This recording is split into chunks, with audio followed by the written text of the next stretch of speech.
What I always look for is authenticity. Is the story truly captivating? Is it a page turner? Is the director a visionary? Does he have a vision for the script?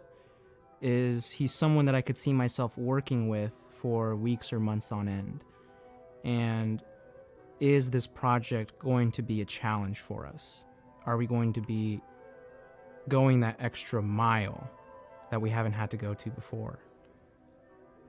I think with A Monkey's Paw, we found what I always look for to make ourselves better as a production team, which is a true, authentic challenge.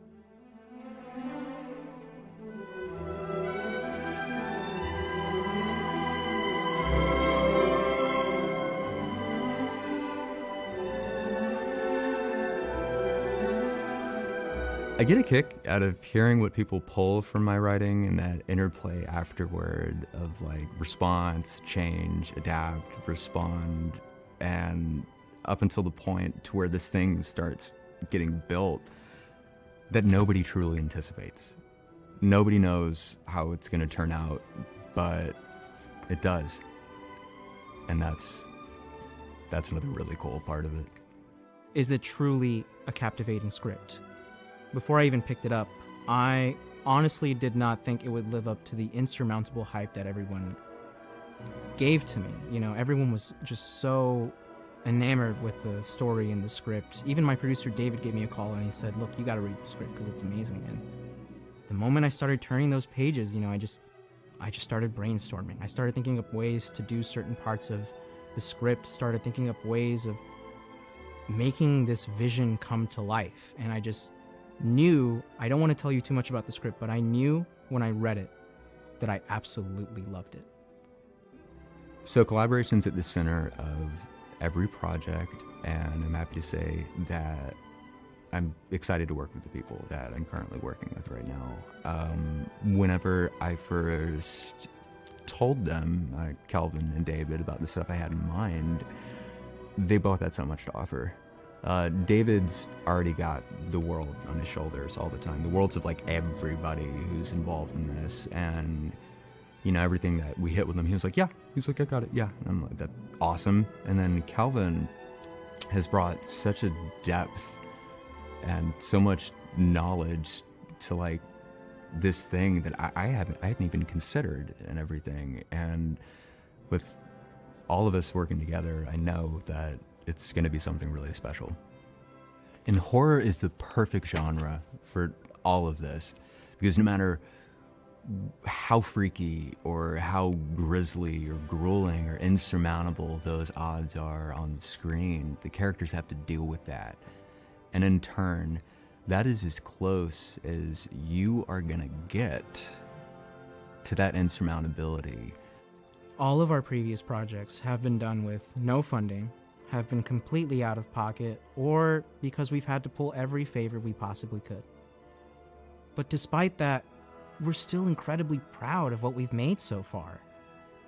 That got me thinking, what could we actually do with a budget? And there's so many possibilities.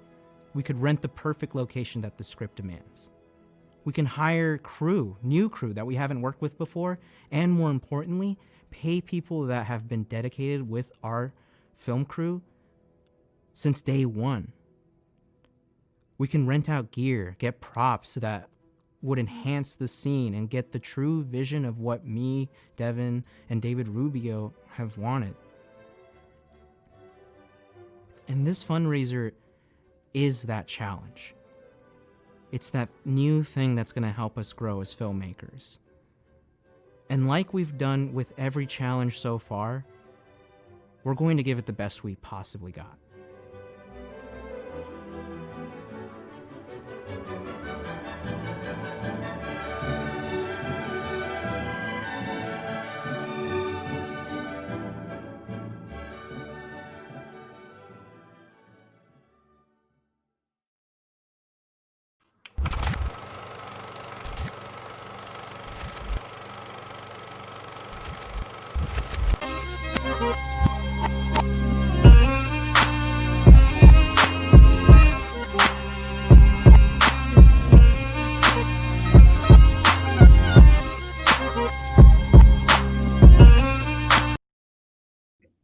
Welcome back, everybody, to the Nerdcore Podcast, the podcast that reviews movies and talks that nerd shit. This is episode 393. Yes, 393. You start losing count after 200, honestly. You really do.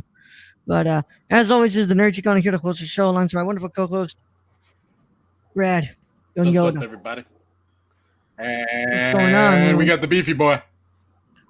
Beefy Boy, for the last time this month, the last Monday this month, until we do our Patreon mini, that is Hi, Ayden. the Beefy Boy, Ayden Byrnes. What's going on, Hello. man? Watch you watch. Almost that Christmas break. Finally. You're not going to be going to visit your family, are you? No, I'm not going. Hell no. Yeah, welcome to the I'm club. off of work, which is nice. Yeah, fuck that. Brad's got the Rona. Yeah. Yeah.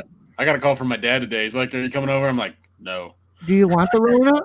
Like, you wanna die? Yeah. I can't. He wanted to. He's just like, come give me the disease. Like, Hold on, man. Did he know that you are sick? Yeah, you know. And he still asked you if you're coming over? Well, because my quarantine has ended technically on Wednesday, but my wife, on the other hand, still has symptoms. So it's like, do you want to die? Yeah. And then it's also like, I'm not going to leave Brenda alone while she is sick Yeah. and having to go through fatigue. And come on, man. You got to be. I mean, I think he understood, and he said he'd just leave off a care package on Christmas, so Okay. it's all good. Yeah. I was just like, Dad, why would you even ask that? Like, I mean, my work asking me too, when you coming in? It's like, nah. bitch, No. what? Like, you want to die? I mean, kill the capitalist in your head, guys. I mean, I'm built different. I'm built like a tank. So it's just like, whatever. It's everybody else that needs to watch out for this shit. Yeah. Ayden, what's going on? You got like not filter, you got like a LUT profile on your computer, on your camera or something? No, it's that just standard classic negative. Damn, okay. Superior look on this. I think bitch. we need to show Aiden's Pepsi photo. Where is it? Oh, it's pretty fine art. Where is it? Oh, He's Am got to I- get to it. am I showing it? Sure. I think that was the plan. Yeah, I think that was the plan, dude. Full screen. All right, let's fucking go. Man, you got that patchy beard going in, huh? Mm-hmm. He's got Yeah, that it's winter pretty- beard. Fucking this guy. I just like shaved it a few days ago, and it's coming back in real rough. This man using AirPods too. Damn. Yeah, bud. Fancy. All right. Well, hey, while he picks this up, how you been doing, Brad? I mean, good. I watched the movie Oh, yeah. today. Yeah. There we go. Mm, Oh my God. Yeah. Yeah. mm, When is this gonna be available on the dark room? mm. Maybe like next week. I gotta edit. There's a lot of other ones. There's like several hundred pictures I took that day, so I have to edit. Yeah. that. That was on digital, or what was that on film? Yeah, that was on digital because it was so much fucking snow. I was not about to bring a film camera out there because it would. All right. Cool. Yeah. Let me know when that's on the dark room, That was sexy. please. Mm. Yeah. Brad, you watched the movie. I watched 2 movies a day. Did I what else did I watch? No, I watched the one movie. Yeah. I watched, of course, the movie that we are reviewing today, 10. And then I watched Wong Kar-wai's Fallen Angels because tomorrow I am going to be recording the second episode of Cinema Condition Season 2. So if you want to go ahead and listen to Cinema Condition Season 2 early before anybody ever does, go to patreon.com/nerdcore and pledge for the $1 tier, and you come and listen to that. So I recommend you all do that. It's been a fun time so far. And I can't wait for tomorrow's episode. But yeah. Ayden, how you doing, bro? Pretty good. We're sticking in there. Pretty busy, like 2 days, I guess, because like after. That's a good tone to say you're doing pretty good. Yeah, just tired. Yep. We still have a lot of work to do before like the end of the day and tomorrow, but we're kind of. Oh, we didn't tell him. We heard from Leah yesterday. Oh yeah. Leo was in their chat yesterday. At the wrong time. So we're doing like, we're talking about the whole thing that happened on Twitch where the girl. Oh my god! Yeah. Yeah. But, we were talking about another streamer who had gotten banned for accidentally showing a video where a girl was sucking a horse. horse pack. Bestiality going on. Yeah, so we were talking about bestiality, and Leah just comes in like, Which of we do course- not condone, by the way. Yeah, of course we'd come in. I'd come in when you guys are discussing bestiality. So Yeah, that sounds about right. Yeah, about right. Right. It could happen at any moment. That's what I You know? signed up for. Yeah, that's a recurrence every single stream, really. Yep. And here's your 30 minutes devoted to bestiality. But I'll be Yeah. that's not today we're here to close off Abbas Kiarostami month as we review his 2002 film 10. And if you guys have never watched 10, it is available on Amazon Prime's Fandor channel, which I got a 3-day free trial of, and not 3-day, 7-day free trial of. I'm going to cancel that shit. Huh? I'm going to cancel that shit. Yeah, there's nothing on there that I'm remotely interested in watching at all. Yeah, it was just this. Yeah. I need to remember to cancel. It's $3.99 a month, but still, I'm just like, I need to cancel that. That's a rental, though, at least. That's a rental. Yeah, it really is. But like, yeah, I looked around and I was like, it's not like IFC Unlimited where I was like, okay, I want to keep IFC Unlimited for like the whole trial because there's actually stuff I want to watch on there. Or like when I rented Stars to watch Showgirls, I was like, yeah, there might be something on Stars I want to watch. Let me see. This one, there's literally nothing that I recognize in on. this movie. Yeah. Well, there's Uncle Boonme on there, which is the one where that girl like gets fucked by a catfish in a lake. All right, so let's go ahead and get We're into still on the same topic, I see. Yeah, I had to bring that back up. But yeah, today is the last time you'll hear from Ayden for the the month. And, I thought you were about just to end it there. Last time you'll hear from Ayden. yeah, next December is just gonna be Brad and me. No, Ayden's been a lot of fun, dude. Being able to do this with you, I'm glad that we were able to do another successful month of a director that we know basically little to nothing about. Don't forget, we still have the Patreon, so we Yeah. got one more to go. Yeah, but I'm glad that he was able to stop by this month. Yeah, this is fun. Like even this one, I like had just like even less clue than the previous. Like the other ones, at least knew them or had like seen something. Well, I mean, it was Except Burton, the first one. You're like, yo, Yeah. favorite of all time, bro. You're like, It's my daddy. yeah. And back to bestiality. Right, Yeah, Stacey? Yep. pretty much, Stacey. It's a reoccurring thing now. Yeah. So this is Brad's last pick. So with that being said, if you have not watched 10, I recommend you all step out of here if you don't want to be spoiled. If you don't care about spoilers, then you go ahead and keep listening. Either way, how it goes, this is your spoiler warning, and it is in effect in a 5, 4, 3, 2, 1. Let's go ahead and get it off our chest. This kid is fucking worse. I want to beat the shit out of him. Yep. Let's just go straight for that. Let's go ahead and get that one right off our chest. This kid has no business talking to his mom like that. And his mom, yo, she need to grow a couple of pairs, bro. Let's get to the article and then we can talk about that. Yeah. Okay. I have a lot. It's not just his mom's fault. It's not his mom. It's the society in general over there.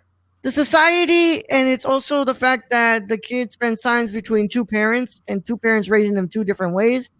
And it's something that I know a lot about, because I've seen it all the time. But yeah, let's go ahead and get into this. Either way, premise. I'm premising this with saying that this kid sucks. I want to beat the shit out of him. Yeah. So bad. All right, Brad.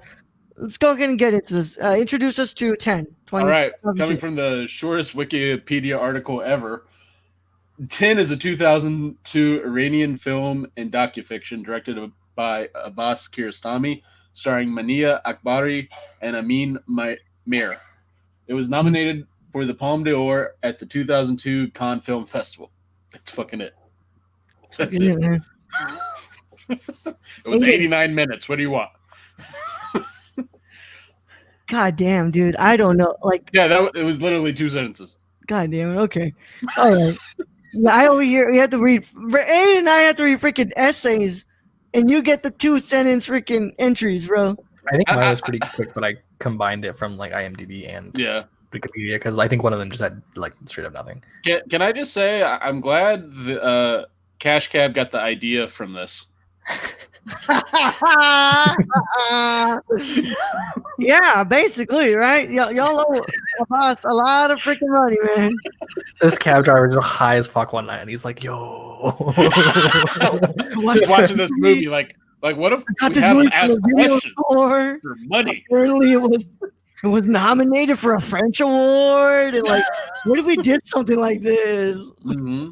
Mm-hmm. Oh my god, dude! I can just imagine, Brad. Oh my god! But Brad, you want to give us your thoughts since it's your movie? Yeah, this is not my favorite from Kiarostami. I mean, for what it is, it's really entertaining somehow. I again, I don't know with this man. This man takes the most mundane shit and makes it something that I'm pretty focused on and focused on throughout the movie. I mean, let's face it, this isn't the best camera. God, no. No, like we can tell the difference between a Criterion collection that's been revamped and recolored and it's all beautiful and stuff, and this, which it's not the best looking. It's somebody did a handheld on this shit. And when I first watched this, I'm like, are we just going to be on this fucking shithead kid the whole time? Is that what this movie is? Luckily, it didn't turn out that way. And then you realize what the 10 means. It's 10 different situations within this car. Some of them very entertaining, like the hooker in the car. That one was very entertaining. The sex worker, I just love how she was like, "You really looking at me like you look down on me, but like, yo, you and I are pretty much one and the same." Yeah, like you're married too. She uses her logic on her sister. Mm-hmm. Mm-hmm. Yeah. So this is a very good story. But again, I love the main actress. I really do. Oh, yeah. And some of these I don't know if they're actors.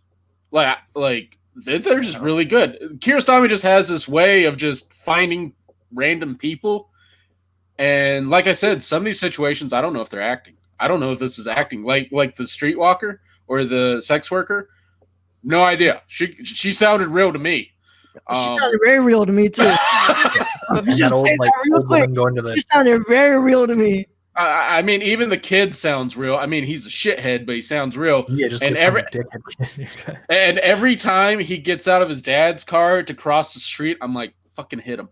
Just fucking hit him. I was thinking about that too. I was like, those cars are fucking zooming. Yeah, like I'm wondering, this is how you let him go? He's gonna die one day, which might be the plan, but But yeah. I mean, there's really no soundtrack to this except to the amazing song at the end credits. That song's amazing. Yeah. Other than that, technical wise, there's not a lot for me to shower praise on because it doesn't look the best. It's a kind of a back and forth between driver and passenger in a car, which I think is very cool technique. And one of those I think most directors would be afraid to do just because, most directors would probably find that boring as shit or would be unable to do anything with that. Kiarostami is a totally different beast. Yeah. And the one thing this movie has going for it is the dialogue and the acting. It's pretty good in those respects. Yeah. So I'll say that I'm pretty much echoing Brad's thoughts here. I think that this movie is not my favorite from him. It's my least favorite one. Certified copy is definitely above this one now. But once again, I am going back to the same thing that I've been echoing for a bit now. This movie does not look good. It's got some audio issues as well, for sure. Also, I have a theory that every time we cut when that kid is talking, either he messed up a line or what's it called? Somebody was passing the car and they waved at the car or something. No. Did you notice multiple times cars that would come up into frame and they're just staring straight at the camera? Yeah. I have a feeling that every time we cut with the kid, somebody was waving at the camera. Probably. But it's not the best. What's it called? Shot film, not the best sound film. There's not a lot to like write home about, what's it called, technique wise. It's pretty much a simply made film, but the writing is so strong for me. It's like the dialogue is really, kind of really interesting just to kind of dissect a lot of the people that are coming into this car.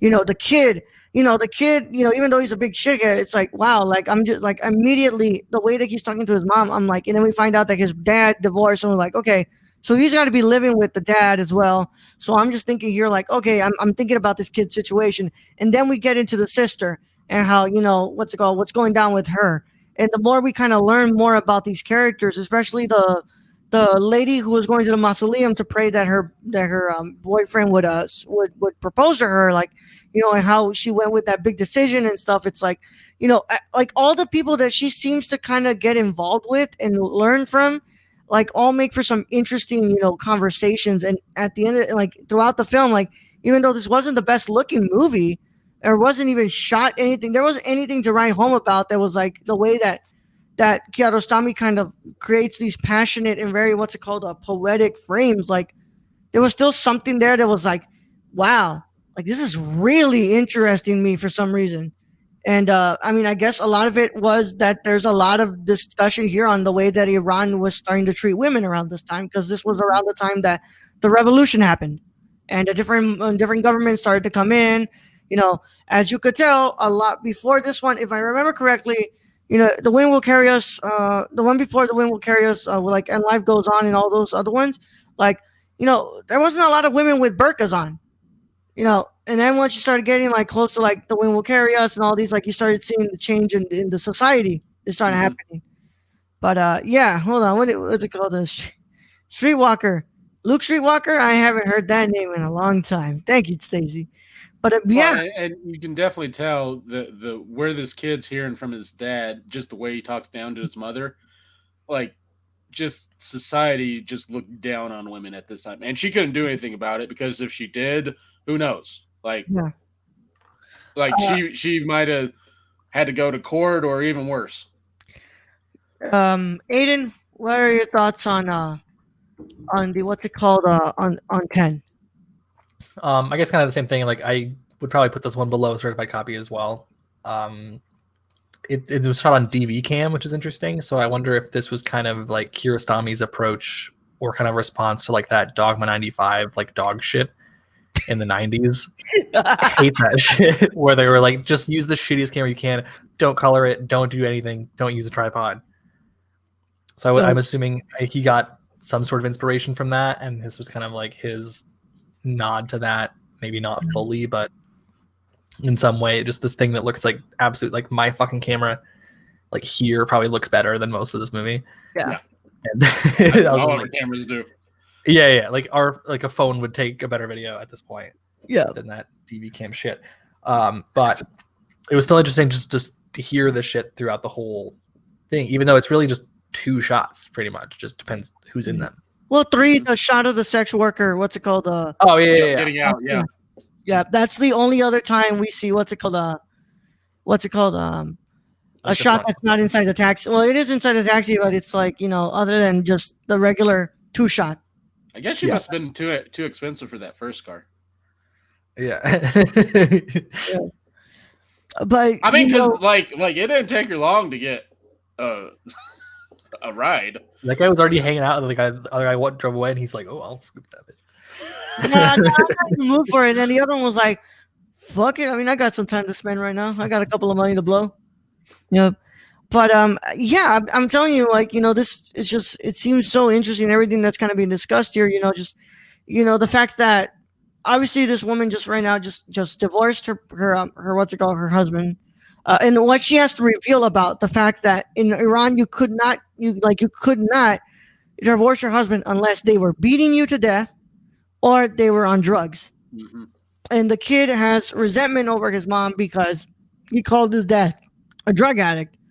But like, that was the only way she could get away from that, that relationship. And I really feel like also she was affluent. Like, I feel like she had money. Just the way she presented herself and was dressed, I feel like she came from an affluent yeah, she was talking about background, like having a maid, and she's like, "Oh, if you have the money, why not use a maid or whatever?" Yeah. I think she definitely Yeah. made some dough.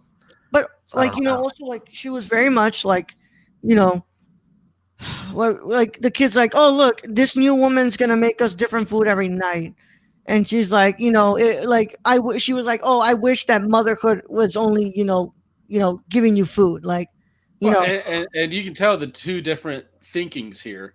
yeah, In where the kid is probably channeling what his dad thinks, yeah. and What is that that? women should be subservient, they should be at home cooking and cleaning, and the mom is this like independent goddess who has her own job, she's making it in the world, and she's really like, you have to depend on yourself, like Yeah. you have to, when it all comes down to it, you have yourself and that's it. Well, yeah. In that beginning conversation with the kid, he's like, only you can talk for yourself, like, Yeah. like, I can only, I'm over here and we're having this conversation, but you are the only one who can really like, talk for yourself, advocate for yourself, and like present for yourself. Like, I mean, and he was like, oh, but at a certain age, like, no, that's what your dad's teaching you. That like a certain age, like we can stop talking for you, but no, like you're only for you, whether you're being controlled by your parents or not, like you are your own person.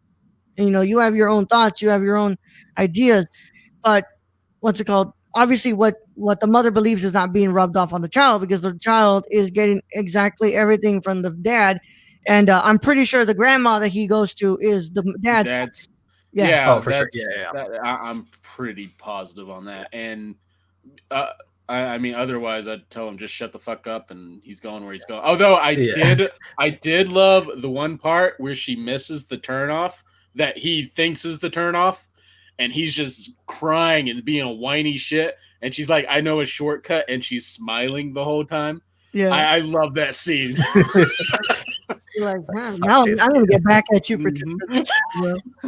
But I also love that the way that like it's juxtaposed with her sister and the other woman, because like her sister is like wow, she's heartbroken, devastated that what's it called, her man is leaving her, while the other one's like, well, it's not happening, and it sucks, but like I can be me now, like. I mean, I gotta admit, with a shaved head, she was very beautiful. So how long before the kid ends up in the truck? Not long if it was Straight us. after, like right it was after the us. movie ends, is she? Is it why it ends so abruptly on the last scene? Is she's Yeah. like, this, Bam! He's like, I've had enough. "You got in the wrong part of this car, kitty." That's what I was hoping the last scene would be. Her just beating the shit out of him. Oh, Just man. ends with just a bitch slap to this Yeah, kid's face. because it ends very abruptly, like you said. Like it's Yeah, the yeah. shortest one. It's probably not even 2 minutes, and it's just like, Well, I think it's really? just it's a cycle. It's going to keep happening. It's going to keep going like this because guess what? She does not have the power to discipline her child like she should. He's gonna grow up. He's gonna be a shit. Yeah. That's And what's it yeah. called? If what's she slaps him, let's say metaphorically she slaps him. Mhm. Kid goes to dad and says, "Mommy hit me," and it doesn't say why she hit me, and it doesn't tell her that he's been rude. Oh, it doesn't matter why she hit him either, Yeah. and he'll just Yeah. go Yeah. to Why she say, well, next law time, or whoever, lawyer. and next thing he probably tells him like, okay, well, a man should never be hit by a woman, blah blah blah. A man should return the hit to his mother, and like, or to any woman who even raises a hand at her or something, like some bullshit, right? I mean, that's what she gets a cattle prod, in my opinion. Yeah, so like, Shaka's flipping out. I feel like the ending is abrupt, but it's just like, hey, is it gonna keep on happening as as long as women do not have the rights or women do not have the place in society to be the people that they need to be, this will keep happening. Your kids will keep disrespecting you. You will be looked down upon. You will be even though you may be far more successful than your husband. You may be a way better thinker than your husband. You may be a better person. These will still happen because your government and your society refuses to believe that you are a person with thoughts, independent thoughts. I just want to know why he was so angry at his mother. It sounds like his mother wanted to get out of a bad situation, and he just doesn't want to hear it at all. I think it's just like Straight up entitled little. yeah, entitlement, and I also think it's a lot from the dad. Yeah. He probably told him like, oh yeah, like you probably like we don't ever see how the dad looks. We don't ever see anything. Like my thoughts is that the dad is feeding them a different story and saying, "Don't believe your mom," and her mom is giving her the real story, like him the real story. But because of what the dad's saying, that he's refusing to believe it and saying that no, you're a liar, you're selfish, you divorced my dad, and now I can't have a complete family, and I'm only here living with my dad, and yada yada yada. So I think it's a thing, and it honestly, man, like we sit around here, and we're like, fuck this kid, right? Yeah, this kid's a shithead, but like I feel bad for him because he's not being raised the right way. Like he's not being, he's seeing two different sides of a story, and he's being molded by someone who, isn't the right parental figure. No, and there's no respect for his mother. There's no respect for his mother. That is not being taught to him, and honestly, if I had tried to do that to my mom, one, my mom probably would have beat my ass, and two, my dad would have beat my ass after that. Like, I'm going to speak to the other white guy in the room. I got my ass beat too. Yeah, I think you already know what would happen to me. Yeah. In any American household, I would say. No, in my ethnic household, I would have been dead. I would have been dead. I would have had my ass folded. Mm-hmm. Yeah. Lawn chair. Yeah, into a lawn chair. Yeah. And of course, the sex worker kind of like I think that the sex worker embodies what she kind of wants to be, because she kind of like changes and she kind of starts, talking to the other women differently too. And it's like, yeah, you shouldn't have to cling on to him and stuff. And like, and then she just kind of starts bringing up like, oh yeah, like women only need to be obeying their husbands and stuff. Like that sex worker, even though she was obviously laughing at her and kind of saying like, wow, like I can't believe the minute you got in here, you look down on me because of my profession. But like, and even the sex worker was like, I enjoy this. This is what I enjoy. Yeah. Like I enjoy sex, and she was very open about it. She was like, "No nookie for you tonight," and that was like the funniest fucking line. Oh, I love how she was like, oh, I don't work in this department yet. Like obviously saying like she thought that she was gonna pick her up, and then Mary's like, no, I gotta go do girl right now. Like, I'm not in that department. I can't do anything for you. Like if you need something, I'll try to do it, but like, yo, I'm really not working in this She department. was like, I accidentally got in here. You kind of just stopped. Yeah. Can you let me out? Yeah, but the sex worker kind of is basically everything that she wants to be. Like she wants to be this independent woman who is free with her sexuality, who does not care about what these men say and only look at men as the people who are giving them money for their service, and is like obviously independent, and obviously does not have anything else to worry about. She does not have kids to worry about. He's like, hey, kind of like this woman is kind of everything that she kind of wants to be. And she kind of molds herself after a little bit by what this woman is telling her. And I think you get a little bit of her kind of going away from a lot of the religious aspect. Like when the old woman gets in the car and she's like, yeah, take me to this. And then the old one's like, yeah, you go pray. I'll wait in the car. I'm just like, no. No, that's really weird. Why are you watching the car? You go pray. I'm not going to go pray. I'm sitting in my damn car. I'm busy. Go pray.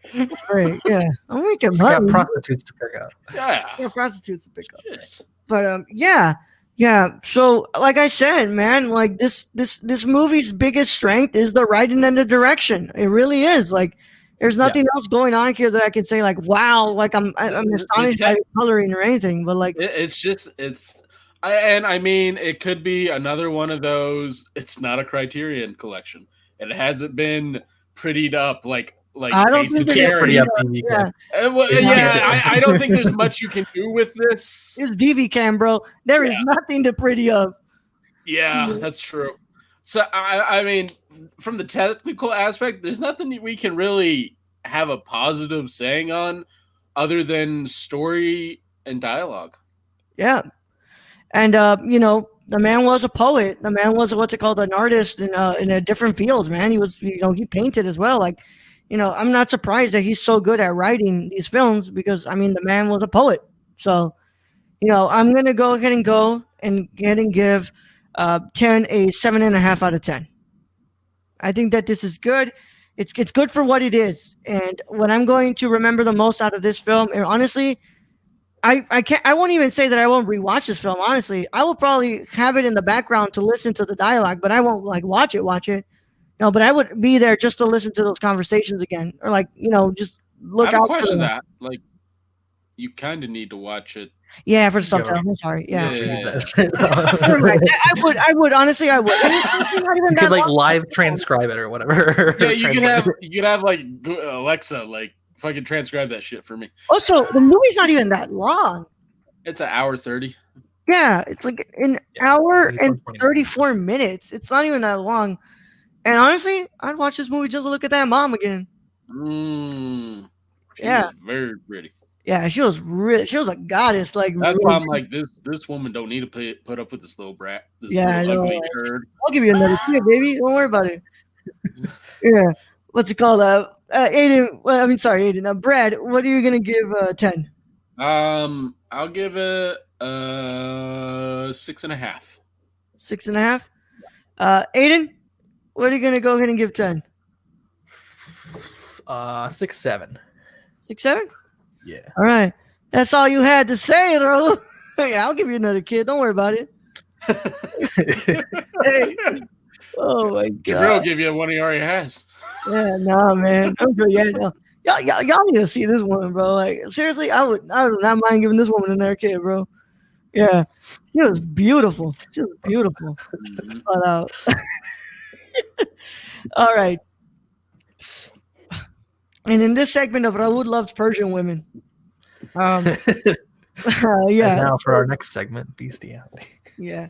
So, guys, next, what's it called? The next review is our this. We close it off today, but the actual conclusion to the month is on our Patreon. So is she she's a a 10? 10. Yeah, she's definitely a 10, bro. Yeah, you only see like right here, up to right here, and that's all I had to see, bro. That's all I had to see. Like, Oh, the face. Woo. yeah, I was like, yo, that's a beautiful face. But facts, Brad. Yeah. So our actual conclusion is on the Patreon as we look at at Abbas Kiarostami's final film that wasn't even completed by him. It was completed by his son, 24 frames. And we will be watching that on the Patreon, and reviewing it on patreon.com/nerdcore. And if you guys want to go and sign up, you could just sign up to the $2 tier for $2 a month, and you get that review. And a couple of other ones that will be dropping soon. Because I watched Dr. Sleep. I'm going to be watching Fargo tomorrow. And, we should be able to, get to doing some of these reviews already. So, yeah. Also, next week, it's an overshot. So, next Monday, we are going to be catching up on a couple of reviews as well. We're catching up on our Kill Bill reviews that we never did since last year. So, on Monday, we will be reviewing Kill Bill Volume 1. And then on Thursday, we will be reviewing Kill Bill Volume 2 and doing our end of the year list, as always, when we do that here for our Saturday morning review. And I will inform you all about what next month's theme will be. And I'm just saying that we will be traveling to the wonderful country of Italy for this next month. So with that being said, what's up? The next theme is bestiality through. No, it's not. No, it's not. No, it's not. Stop. Starting off with Uncle Boot Me. Ayden gets to leave after I'm here on a public show for a bit. I'm the one who has to stay to correct the ship here.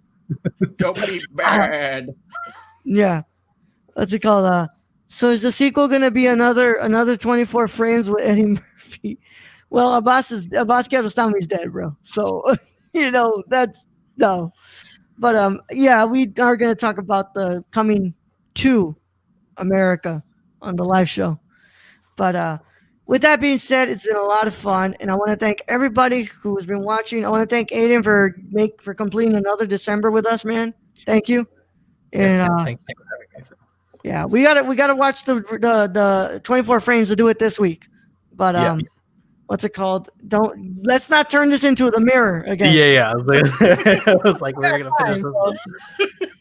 Let's do this before we turn this into the mirror. But yeah, I want to thank our Patreon supporters for making this show happen and all the shows on the network. As always, you can join the Patreon at patreon.com/nerdcore. Thank you to our producers, our writers, and our showrunner. Thank you to our associate producers, Cassie and Sarah. You're awesome. You're wonderful people, and thank you for being here for a really long time now. Thank you to our executive producer, Grayson Barker, who you can follow at Grayson Barker 98 on Instagram, Warlord1Bar on Twitter. And thank you to our other executive producer, Shane.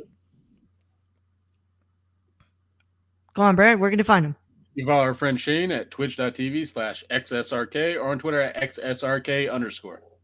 Thank you to our writers, Brown Rice 96. Bryce, thank you so much, man. You can follow him on that handle on all social media platforms, Instagram, Twitter, YouTube, Twitch, whatever it is. You guys can find him on there by Brown Rice 96. And then our wonderful Tony. Hey, Tony! We can follow at Real Nerdy Dad. We got to do Earth Girls Are Easy. Funny thing is, like, you'd be like, you probably forgot about that film. Nah, it's still fresh in my head. Oh, I know. No, the furry suits? Mm-mm. Yeah, no, that does not leave your head. Hey, Eden. Coming in at the last. Eden, yeah, what's up, Eden? What's going on, man? Thank you for coming in. And, of course, our wonderful showrunner, Taymor23. TAYMOOR 23 on Instagram and on Twitter. Thank you, Taymor, for believing in us and being our showrunner here. And we hope that this month has been a pretty good success for y'all, and we've been able to keep y'all entertained by discussing some pretty good movies, a great movie, and some stuff that isn't the best, but pretty damn good. So with that being said, though, Ayden, for the last time this month, where can they find you, bro? On Instagram at Ayden.Byrnes, AYDEN.BYRNES, and Twitter AByrnes152. And RBs.NYC? Yep, also that. And yeah, guys, go and follow Ayden. He does great work, and you can purchase that frame, that print of that wonderful picture that he took. It's incredible, man. Honestly, God, Reddit loved that one. Yeah, Reddit. Although one guy told me that it wasn't snowing and any camera could handle snow. I was like, that's incorrect. But it's incorrect, my fine sir. I'm sure if I'm standing out there, it's gone. Right, yeah, like any other camera that doesn't have like proper weather sealing would have just died. Yeah, or like it would have just fogged up immediately. And I'm like, yeah, mine would have been fucked up, bro. Like, definitely would have tried to take a film cap instead of. Yeah, I wasn't really gonna bring like my fucking Leica out there. I was like, it's gonna be fucked. Yeah, but thanks again, man. We'll see you back on the mini pod. But as always, thank you guys so much, and I hope you guys stay safe. We will be back on Thursday live for you all as we discuss 2020's The Sound of Metal. And as always, stay safe, y'all, and we'll see you then. Brad, send them out. Ryro, the being host as always. Thank you, Ayden, for another lovely December review. Thank you, Brad. Appreciate you. Thank you, Brad. Thank you to all those who joined us in chat today. Bradley. Stop it. Thank you to all our Bradley. Thank you to all our Patreon supporters, all our listeners. We appreciate each and every one of you. And I guess to end this, I will just say, leave your kids on the curb. Fuck it. Young Yoda out.